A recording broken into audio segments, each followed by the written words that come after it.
palabra, que nos hace de bien al corazón y al alma. En el nombre de Jesús. Amen. Gloire à Dieu, alléluia. Depuis que j'ai prêché ce message dimanche dernier, mais croyez-moi qu'il y a eu des péripéties dans ma petite vie, mais Dieu connaît toutes choses. Amen. Parce que quand on est une lumière, les frères, eh bien, ça dérange les ténèbres. Et je pense que toi c'est pareil. Quand tu vas dans un endroit, forcément tu es lumière. Et quand tu vas dans des beaux endroits et que tu éclaires, mais tu trouves ça joli. Mais quand tu vas dans des endroits où c'est pas beau et tu éclaires, mais tu vois tout ce qui est pas beau. Et malheureusement, mais nous, on voit les choses qui sont pas belles. J'ai envie de dire même heureusement, parce qu'au moins on ne les touche pas. Au moins on ne participe pas à ces choses-là. Alors on avait dit beaucoup de choses par rapport à ça. On avait dit que Jésus lui-même s'était identifié en étant la lumière. Il avait dit dans Jean 8,12, Jésus dit, je suis la lumière du monde. C'est important ça. Et celui qui me suit ne marchera pas dans les ténèbres. Donc forcément, nous les chrétiens, nous ne marchons pas dans les ténèbres. On marche dans la lumière. Et la Bible dit, mais il aura la lumière de la vie. Et j'avais dit comme ça, j'avais donné une petite image, quand on prend un appareil électrique, peu importe lequel, logiquement il doit y avoir un témoin lumineux. Si la télévision, si le micro-ondes, il y a une petite lumière, ça signifie qu'il fonctionne, qu'il est en état de marche. Et en toi, il y a cette petite lumière. Tu n'as pas besoin d'éblouir. Une petite lumière, c'est ce qui signifie qu'en toi, il y a la vie. Et c'est important, cette lumière, il faut la garder. Parce que le jour que cette lumière, elle s'éteint, eh bien, c'est symptomatique, ça. Quand on tousse, quand on est malade, c'est des symptômes qu'il y a une maladie derrière. Eh bien, s'il n'y a plus cette lumière, c'est parce que dedans, il s'est passé quelque chose. C'est parce que le Saint-Esprit, peut-être qu'il n'y est plus. Alors, il est important de se dire, Jésus est la lumière du monde, je marche dans les pas de Jésus, donc je ne marche pas dans les ténèbres, mais j'ai la lumière de la vie. Amen. On avait dit que cette lumière était la véritable lumière, comme il dit dans Jean 1, verset 9, qui en venant dans le monde éclaire tout homme. Le but de la lumière, c'est d'éclairer tous les hommes. Alléluia. C'est pour ça que nous, aujourd'hui, nous sommes éclairés par la lumière de la parole. De la même manière que lorsque dans la Genèse, il est dit qu'au commencement, tout était informe et vide et les ténèbres régnaient au-dessus de la surface de la terre. Et c'est un peu l'état de notre cœur, ça, avant de rencontrer le Christ. Mais Dieu a dit une parole, que la lumière soit. Et la lumière fut. Et ce qui était informe et vide, soudainement ensuite prenait forme, Dieu parla de nouveau et il continue la création. Et c'est ce que dit dans 2 Corinthiens chapitre 4, verset 6, on avait dit que Paul reprenait ces paroles et disait la lumière qui brillera du sein des ténèbres a fait briller la lumière dans nos cœurs pour faire resplendir la connaissance de la gloire de Dieu sur la surface, sur la face de Christ. Alléluia. Donc on a compris que nous sommes les lumières, que Christ habite en nous. Alléluia. Et on avait dit aussi que Jésus avait dit ces paroles par rapport à la lumière, on ne la place pas sous un boisseau. On ne la cache pas. Une lumière, c'est pas fait pour que tu restes chez toi et à vivre dans le secret. Non, c'est fait pour que tu vives dans la transparence la plus totale. Les gens doivent voir comment tu vis. Si tu te caches des gens, c'est parce que tu as quelque chose à cacher. Et si tu as quelque chose à cacher, bien tu pourras le cacher aux gens, mais pas Dieu. Parce que la lumière, elle se met au milieu. C'est ce que dira dans Matthieu chapitre 5, verset 14. Vous êtes la lumière du monde. Une ville située sur une montagne ne peut être cachée. Vous imaginez un peu, on est un peuple, une ville. Et on n'allume pas une lampe pour la mettre sur le boisseau, mais on la met sur le chandelier et elle éclaire tous ceux qui sont dans la maison. On avait dit que ta maison, tes enfants, tes petits-enfants, ton frère, ta soeur, ton père, ta mère, tous ceux qui t'entourent doivent être éclairés par ta lumière. N'oubliez pas que les yeux sont fixés sur nous. Les inconvertis, on ne peut pas se rater de rien. Un petit rien, une parole qu'on va dire, un mot qu'on va dire, il s'accroche à cette parole. Parce que tu lui as dit, je vais venir demain, tu n'es pas venu. Ah, c'est ça les alléluia. C'est ça le chrétien. Nous, on doit se tenir à la brèche. Amen. Nous sommes la lumière dans notre maison. Alléluia. Donc, on continue. Et on avait dit ensuite que, justement, en parlant de lumière, que dans le tabernacle, Dieu avait institué une lumière, c'était ce chandelier. Amen. Mais avant le chandelier, j'aimerais rappeler ce qu'on avait dit par rapport à Saül. Vous vous rappelez Saül? Qu'est-ce qu'il avait fait? Il était venu de nuit dans les ténèbres et il s'était déguisé pour aller voir une sorcière, pour aller voir une femme qui voit les morts. Les choses ténébreuses se font dans le secret, se font dans la nuit. Ne fais rien dans la nuit, ne fais rien de caché. Nous sommes des enfants de lumière. Alléluia. Saül n'a pas fait ça dans la journée, il a fait ça dans la nuit, mais nous sommes des enfants de lumière. Alléluia. La Bible dit à un moment donné, ce jour ne nous doit pas nous surprendre, car nous ne sommes pas des enfants de ténèbres, mais des enfants de lumière. Alléluia. Donc maintenant, on va continuer justement dans le tabernacle et dans le temple. Il va dire,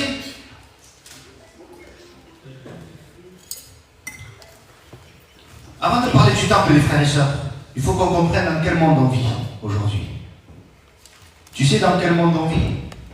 Les gens veulent te faire croire qu'on crée une société, qu'on crée une ville, que tout va bien, mais en réalité, il n'y a rien qui va.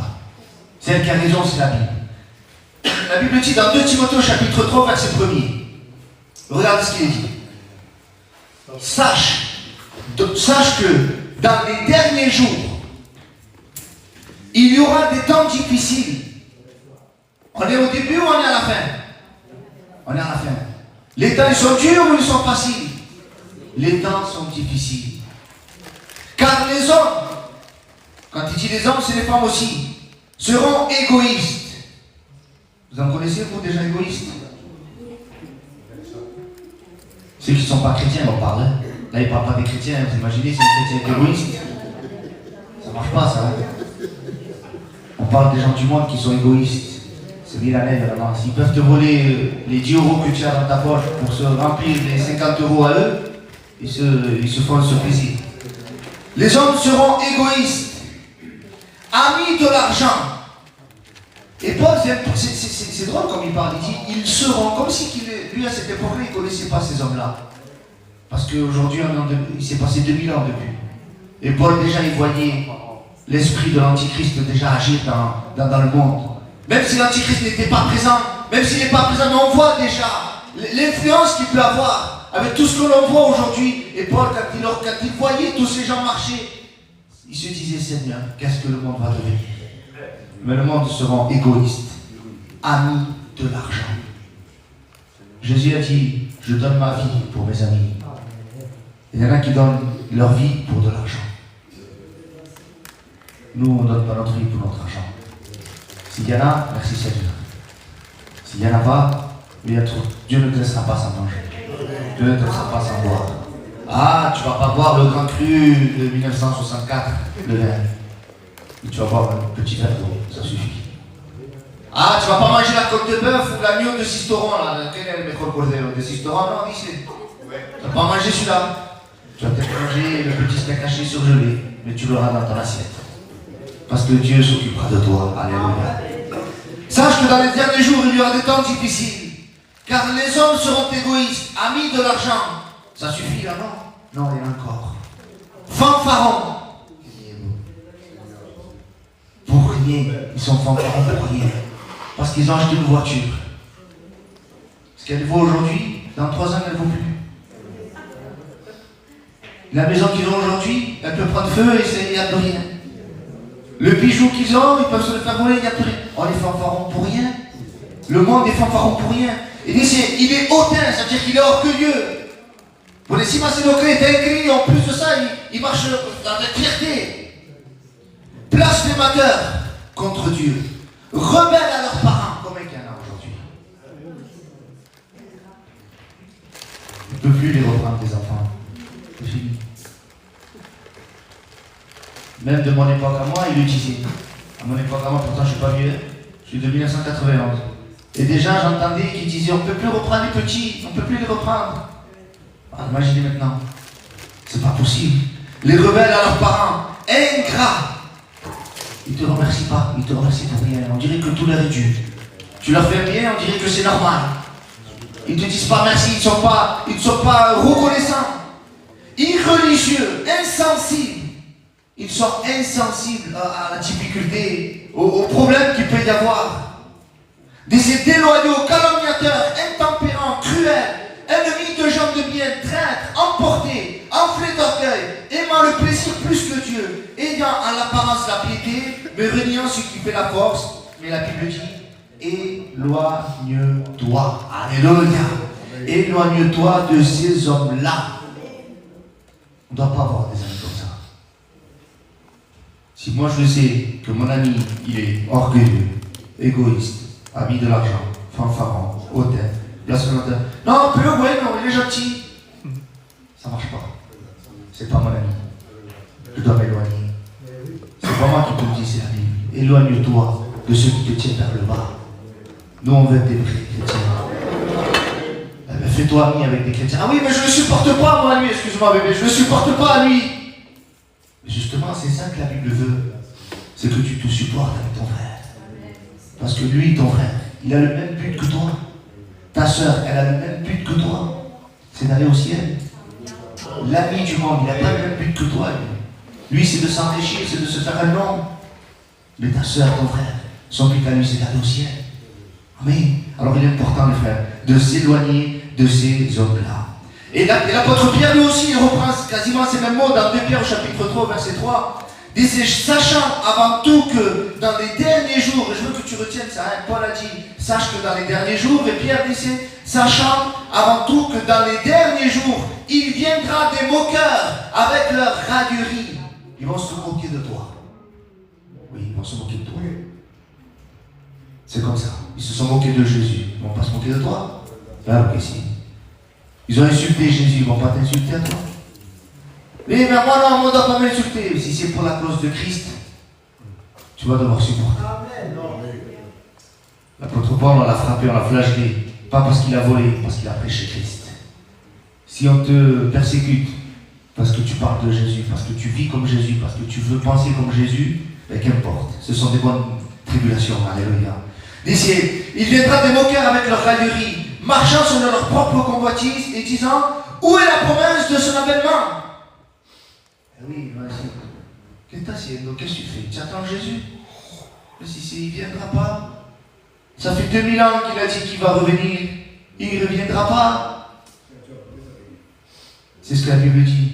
Mais la Bible dit que si la promesse est tarde, attends-la. Ne désespère pas. Jésus a dit qu'il va venir. Et il va venir. Et il ne t'attendra pas. Jésus viendra au moment que Dieu a fixé. Si tu es dans le plan, merci Seigneur. Si tu es en dehors, ça sera tant pis pour toi. Mais Dieu veut que tu te sauves ce matin. Alléluia. Alors on comprend que dans les derniers jours, selon la Bible, les êtres humains seront encore plus ténébreux. Vont être encore plus compliqués. Mais ça veut dire que toi, en tant que chrétien, tu vas devoir briller dans cette génération-là. De hautains, de fanfarons, d'égoïstes, de blasphémateurs. Quand on verra ce genre de comportement-là, ça signifie qu'on est dans les derniers jours. Mais je rends grâce à Dieu, parce que Dieu ne nous a pas laissé comme ça. Dieu leur répète, voilà, débrouillez-vous, dans les derniers jours, ils seront méchants. Ils seront comme ci, comme ça. Mais regarde ce qu'il va dire dans Actes au chapitre 2, verset 17. Il va dire, dans les derniers jours, dit Dieu. C'est-à-dire que dans les derniers jours, les gens seront égoïstes, fanfarons, ça c'est le monde. Mais pour nous, l'Église, Dieu a prévu quelque chose. Dans les derniers jours, je répandrai de mon esprit sur toute chair. Sur vos fils et vos filles prophétiseront. Alléluia. Vos jeunes gens auront des visions et vos vieillards auront des songes. Oui, sur mes serviteurs et sur mes servantes.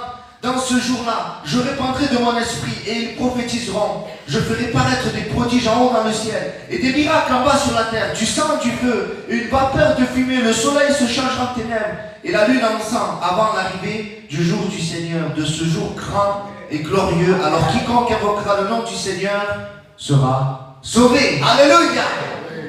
Dans les derniers jours, les hommes seront fanfarons hautains. Mais je rends grâce à Dieu, parce que Dieu a déversé de son esprit dans la chambre haute. Alléluia. Et aujourd'hui, nous sommes appelés le temple du Saint-Esprit. Alléluia.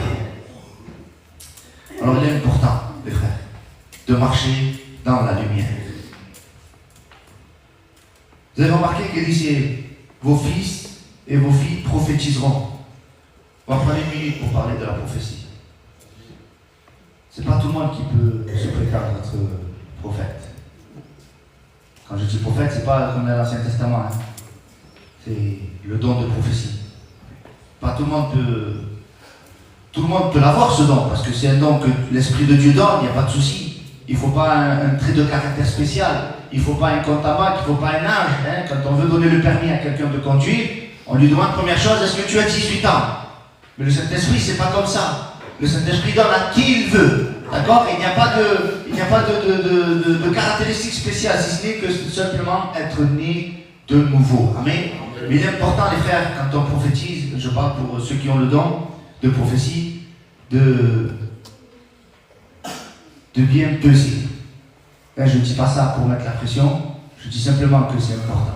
On a eu droit dernièrement, hein, vous avez vu, à Moulemano, je l'ai repris gentiment, dehors on en a parlé, on ne peut pas se permettre tout n'importe quoi. Une église, ça reste une église. Et c'est pas parce que j'ai senti un frisson que je vais dire quelque chose et que je vais dire quelque chose. Non, les frères. On ne rigole pas avec la Bible. On ne rigole pas avec les choses de Dieu. Les choses de Dieu, c'est sérieux. C'est véritable. Il y a des personnes qui viennent ici et qui sont dans les tribulations les plus profondes. Et je n'ai pas le droit, moi, de m'amuser, de prêcher ce que j'ai envie parce que je suis un émotionnant. Alors, par contre, aussi, il ne faut pas tomber dans l'autre travers, les frères. L'autre travers, c'est de tout juger. De dire ça ne vient pas de Dieu, ça vient de Dieu. Parce que vous comprenez une chose que si on veut définir qu'une prophétie vient de Dieu, si simplement je me réfère à ce que je ressens, je peux me tromper. Et écoutez bien ce que je vais dire. Parce que qui prouve que ce que je prêche, c'est spirituel? Qui va juger que ce que je prêche, ça vient de Dieu ou si ça ne vient pas de Dieu? Si c'est marqué dans la Bible, c'est ce qui va permettre de te dire que ça vient de Dieu. Une prophétie, c'est pas parce que tu le sens pas toi personnellement. Je parle pour moi. Ah, je le sens pas. Le frère, quand il a prophétisé, je le sentais pas. Dieu, il importe peu de ce que tu ressens. Si ça reste encadré par la Bible. Une prophétie, ça ne juge pas. Une prophétie, elle est là pour révéler, pour consoler et pour faire du bien, pour rectifier. Vous comprenez ça? Donc, je ne peux pas me permettre de juger une prophétie si rapidement. Si elle est basée, si elle est biblique, si elle parle de la Bible, et si elle ne sort pas du cadre de la Bible, alors je peux la laisser qu'elle se dise. Parce que vous comprenez, les frères, des fois, on va s'arrêter à un détail de « Oui, mais elle a bégayé. Oui, mais elle a menti le mot. » Vous comprenez que moi, quand je prêche, le français, je l'écorche. Et encore, ça va, je me débrouille pas trop mal en français. Alors, parce que je parle pas trop mal parce que je parle un peu mal le français, ça ne vient pas de Dieu. Ou alors, quand je chante, je fais le coq. C'est la recevra. Ah, c'était pas spirituel. Non, c'est parce que le parfait qui vient du ciel va se manifester dans ce qui est imparfait. Vous comprenez? Et bien des fois, c'est pas par des petits détails comme ça, mais c'est simplement le contenu de ce qu'il y a à l'intérieur. Amen. Alors apprenons, quand il y a une prophétie, la première chose que je demande à l'église, ne pas de suite dire Amen. Laissez le temps qu'on écoute. Et après, si ça t'a parlé, merci Seigneur, tu dis Amen dans ton cœur. Mais laisse la responsabilité aux serviteurs de Dieu. Il y a des frères qui sont là, il y a des anciens, et on est là dans le ministère de pouvoir évaluer si ça vient de Dieu ou pas. Et si ça ne vient pas de Dieu, on le dira. Et si ça vient de Dieu, c'est encadré par la Bible. Merci Seigneur. Amen. On continue? Amen. Donc, Exode au chapitre 25, au verset 31. Il va dire, tu feras un chandelier d'or pur. Ce chandelier sera fait d'or battu, son pied, sa tige, ses calices, ses pommes et ses fleurs seront d'une même pièce. Amen. Je ne veux pas rentrer dans tous les détails du chandelier parce qu'il y aurait énormément de choses à dire. Mais ce que je veux retenir une chose. Voilà ici, tu feras un chandelier d'or.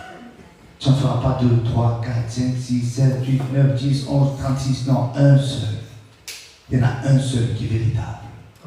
Dans 1 Timothée chapitre 2, verset 5, il dit car il y a un seul Dieu et aussi un seul médiateur entre Dieu et les hommes, Jésus-Christ, homme. Jésus est le chandelier qui vient du ciel. Alléluia.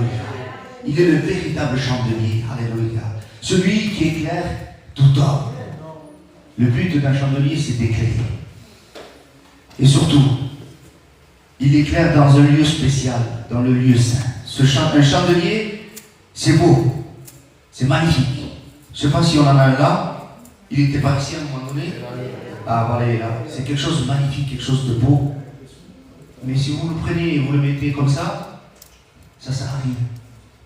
Il lui faut quelque chose de spécial au chandelier pour que ça fonctionne. À votre avis, qu'est-ce qu'il faut? lumière, mais pour faire la lumière, comment on fait? Il faut de l'huile. Vous comprenez ça? Un chandelier qui n'a pas d'huile, ça reste beau et c'est tout. Si Jésus serait venu sur la terre et c'est tout, Jésus est venu d'ici, il était revêtu de la puissance de l'Esprit de Dieu. Alléluia. Et toi, ce matin, mais tu as l'image de Christ. Jésus a dit, je suis la lumière du monde. Il est obligé de venir, lui, du ciel. Parce qu'il n'y avait personne qui était lumière ici-bas sur la terre. Il est venu nous donner un peu comme cette flamme qui vient nous allumer dans notre mèche. Comprenez? Mais il fallait cette flamme qui vient du ciel. Et désormais, tu es aussi un chandelier. Mais il faut qu'il y ait le Saint-Esprit avec toi. Il faut qu'il y ait de l'huile avec toi. Donc Jésus était rempli du Saint-Esprit. Et nous aussi, nous devons être à l'image de Christ. Nous devons éclairer comme ce chandelier. Mais il faut être rempli du Saint-Esprit. Ou sinon, ça sera impossible de briller. Vous comprenez ça? C'est important ça. Dans Exode chapitre 40, verset 24, il dit, il plaça le chandelier dans la tente d'assignation en face de la table au côté méridional du tabernacle. Ça veut dire que le chandelier, mes frères et sœurs, c'est Dieu qui a décidé l'endroit où il devait être. C'est pas toi qui décides, ce n'est plus toi qui décides. Avant, c'était toi qui décidais. Je vais où je vais, je fais ce que je veux, ou du moins tu croyais faire ce que tu voulais. Tu pensais faire ce que tu voulais. Mais en réalité, tu étais sous l'influence du péché. Et le péché t'a amené à faire des choses qu'aujourd'hui tu as honte. Mais aujourd'hui, le Saint-Esprit va t'amener à faire des choses glorieuses. Alléluia. Il veut te conduire. La Bible dit, je ne vous laisse pas seul, mais je vous laisse le Saint-Esprit qui vous conduira dans toute la vérité. Alléluia. Donc la place du chandelier, elle est spéciale. En face de la table des pains dans le lieu saint. Alléluia. Et tu sais quelle est ta place, toi? Jésus a dit, je suis le pain du ciel. Donc on doit être en face, à ses pieds. On doit se tenir à ses pieds, à Jésus. Vous comprenez ça, frère? Un chandelier dans le lieu saint, ça veut dire que notre marche doit être sainte. Nos pensées doivent être sanctifiées. Tout doit être saint.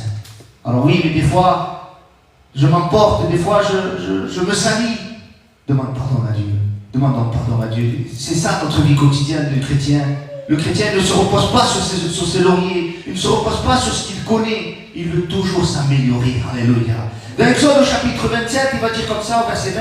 Tu ordonneras aux enfants d'Israël de t'apporter pour le chandelier de l'huile pure d'olive, concassée, afin d'entretenir les lampes continuellement.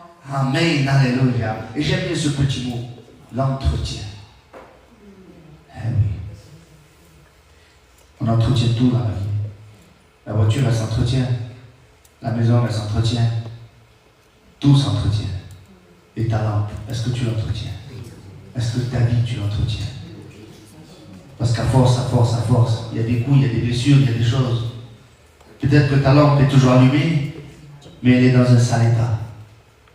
Et oui, c'est important. Mais Dieu veut l'entretenir. Dieu veut la nettoyer. C'est la grâce, la parole de Dieu, ça. Quand on lit la Bible, on se sanctifie. Quand on prie, on se sanctifie. Quand on chante des cantiques, on se met à part. Alléluia. On ne participe plus aux choses terrestres, mais on participe aux choses qui viennent du ciel. Alléluia. Donc on a compris qu'une lampe sans huile, ça ne fonctionne pas. Aussi belle soit-elle, ça n'a rien d'être un beau chandelier. Ça n'a rien de venir bien habillé, de ressembler à un chrétien, de faire comme un chrétien, si dedans tu n'es pas un chrétien. C'est important. Le Saint-Esprit, c'est indispensable chez un chrétien. Qu'est-ce qui prouve que le Saint-Esprit habite dans un cœur? Parce que tu parles en langue. Tu regardes des tutos sur YouTube et tu parleras en langue. C'est pas comme ça, les frères. Le parler en langue, ça ne prouve pas que tu es un enfant de Dieu. Parce que tu pleures devant la présence de Dieu, ça ne prouve pas que tu es un enfant de Dieu. Qu'est-ce qui prouve que tu es un enfant de Dieu? C'est parce que le fruit de l'Esprit habite en toi. La joie, l'amour, la patience, la bonté, la tempérance. C'est parce que tu es né de nouveau que tu peux le faire. Mais je n'arrive pas à faire telle chose. Pardonnez, mes frères. Il y en a qui parlent en langue des heures. Je ne parle pas pour ici, je parle en général. Ils sont capables de parler en langue des heures. Ils ne sont pas capables de pardonner leurs parents. Un frère, une soeur, quelqu'un. C'est pas ça le Saint-Esprit. Le Saint-Esprit, lui, va te convaincre de péché, de justice et de jugement. Le Saint-Esprit va te reprendre au quotidien. C'est important, ça, frère et soeur. Dans l'huile d'olive, regardez le détail qu'il donne. Il dit c'est, tu ordonneras aux enfants d'Israël de t'apporter pour le chandelier de l'huile pure. Pourquoi de l'huile pure? Est-ce que ça existe, une autre huile pas pure? Ben oui. Toutes les huiles ne se valent pas. Hein. Ah oui, ça va briller. Mais ça va se voir de suite que ce n'est pas de l'huile d'olive pure. Comprenez le détail. C'est pas de la seconde qualité. C'est pas de l'huile, oui, c'est pas grave qu'on trouve au bon marché. Non, non, parce que tu as une place spéciale. Tu es dans le lieu saint. Tu es en face de la table des pains. Et tu dois avoir quelque chose de spécial. Plus l'huile est pure, ça je l'ai découvert ce matin en regardant. Plus l'huile d'olive est pure, et plus la lumière, elle est claire. Vous imaginez un peu ça? Ça veut dire que si tu mets une huile qui n'est pas terrible, ça va marcher, ça va s'allumer. Mais la couleur, elle va se différencier. Moi, je veux avoir la véritable lumière. Je ne veux pas avoir la lumière qui fait semblant, là, qui remet dans tous les sens. Non, non, non. Cette huile pure qui vient du ciel, alléluia. Et vous comprenez que l'huile, c'est le seul liquide qui ne se mélange pas. Vous l'avez fait ça à l'école. De l'huile et de l'eau. Qu'est-ce qui se passe? Elle va où, l'huile? Ça ne peut pas, ça ne se mélange pas. C'est le seul liquide qui ne peut pas se mélanger. Et nous, est-ce qu'on a le droit de se mélanger, les frères? Le dimanche matin, je vais à l'église. Le samedi soir, je vais où je veux. Et le vendredi, je fais ce que je veux. Et le vendredi matin, je fais ce que je veux. Non, les frères, ça ne se mélange pas. Ça ne va pas ensemble. Mon huile, elle doit être pure. Alléluia. Parce que le chandelier, c'est Dieu qui l'a fait. Alléluia. Nous ne sommes pas mélangés avec le reste. Ce qui est beau dans le chandelier, les frères, c'est que plusieurs fois dans la Bible, il parle justement de ce chandelier. Et un des beaux textes qui parle de ce chandelier, c'est dans l'Apocalypse, au chapitre 1er, à partir du verset 9. Va d'ici là. Moi, Jean, votre frère, qui est part avec vous à la tribulation et au royaume et à la persévérance en Jésus. J'étais dans l'île appelée Patmos, à cause de la parole de Dieu et du témoignage de Jésus. Je fus ravi en esprit au jour du Seigneur. Et j'entendis derrière moi une voix forte comme le son d'une trompette, alléluia, et qui disait, ce que tu vois, écris-le dans un livre, et envoie-le aux 7 églises, à Éphèse, à Smyrne, à Pergame, à Thyatire, à Sardes, à Philadelphie et à Laodicée. D'ici, je me retournai pour connaître quelle était la voix qui me parlait, et après m'être retourné, il a vu quelque chose de spécial. D'ici, et je vis 7 chandeliers d'or. Alléluia. C'est pour ça. Dans le ciel, Jean il a vu 7 chandeliers d'or qui correspondent aux 7 églises de l'Apocalypse. Et ce qui est beau dans ce chandelier, c'est même s'il y avait tout ce qui est marqué dans l'Exode, avec les beaux détails, avec la tige en or battu, avec tous les détails qu'il y a, mais ce qui est magnifique là, dans le texte de l'Apocalypse, c'est et je vis 7 chandeliers d'or, et au milieu des 7 chandeliers d'or, quelqu'un qui ressemblait à un fils d'homme vêtu d'une longue robe. Alléluia. Vous savez qui c'est lui? Les 7 chandeliers d'or, et celui qui est au milieu, c'est Jésus. Il dit, vêtu d'une longue robe, ayant une ceinture d'or à sa poitrine. Sa tête et ses cheveux étaient blancs comme la laine, comme de la neige. Ses yeux étaient comme une flamme de feu. Ses pieds étaient semblables à de l'airain ardent, comme s'ils étaient embrasés dans une fournaise. Et sa voix était comme le bruit de grandes eaux. Il avait dans sa main droite 7 étoiles. Dans sa bouche sortait une épée aiguë à 2 tranchants. Et son visage était comme le soleil lorsqu'il brille dans sa force. Alléluia. Même si c'était beau les 7 chandeliers d'or, mais le plus beau doit rester Jésus. Alléluia. Même si l'église est belle, même s'il y a des belles choses, le centre, celui qui doit être le centre de l'église, s'appelle Jésus-Christ. Pourtant, vous allez voir, les frères, quand vous allez lire l'Apocalypse, plusieurs fois, Dieu va faire des gros reproches à l'église. Un, il va lui dire, regardez, on va prendre un exemple. Apocalypse au chapitre 2 au verset 4. Voilà. Dieu ne félicite pas, Dieu te dit la vérité. Et Dieu n'est pas là pour nous passer la pommade. Et Jésus, aux 7 églises de l'Apocalypse, il lui a dit c'est quatre vérités en face. Coûte ce que ça coûte.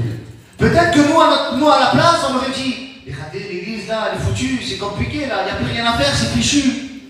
Mais Jésus, lui, il continue à parler. Parce que son but, c'est de sauver. Alléluia. Il va dire mais ce que j'ai contre toi. Comment Jésus, tu as quelque chose contre moi? Oui, Jésus ne se cache pas de te le dire quand il a quelque chose à dire. C'est que tu as abandonné ton premier amour. Souviens-toi donc d'où tu es tombé, repens-toi et pratique tes premières œuvres. Il aurait pu dire Jésus, oh mais tant pis, j'ai donné ma vie en sacrifice, j'ai fait tout ce qu'il fallait pour lui, pour elle, pour le foyer, je les ai sortis des ténèbres, je les ai entrés dans l'admirable lumière, ils ont marché un temps avec le Seigneur, mais ils ont abandonné le premier amour. Tant pis pour eux, non, Jésus n'est pas un bourreau. Jésus n'est pas un tueur, il est un sauveur. Et il te dira la vérité, il te dira, tu as abandonné ton premier amour. Et ce matin, Jésus veut te réveiller et te dire, n'abandonne pas, ne délaisse pas. Même si quelquefois le Seigneur te parle d'une manière peut-être un peu crue, un peu dure, à travers les serviteurs, à travers la parole de Dieu, à travers peu importe, mais prends-le toujours de la part de Dieu. Donc ce qu'il faut retenir dans cette prédication, les frères, c'est que Jésus, lui, il est la vraie lumière du monde. Il est venu éclairer tout homme. Et il a fait de nous les lumières pour qu'on puisse éclairer tout homme. Et il veut que nous puissions briller jusqu'à son retour. Alléluia. Il y aura des moments difficiles, il y aura des moments durs. Mais n'oublie pas, Jésus ne t'abandonne pas. Jésus ne te délaissera jamais. Alléluia. Alors on va prier le Seigneur, on va demander à Dieu sa grâce. Là, il nous reste quelques temps devant nous. Et peut-être que cette lumière elle s'est affaiblie en toi. Et il est temps ce matin que tu puisses te remettre en question. Alléluia.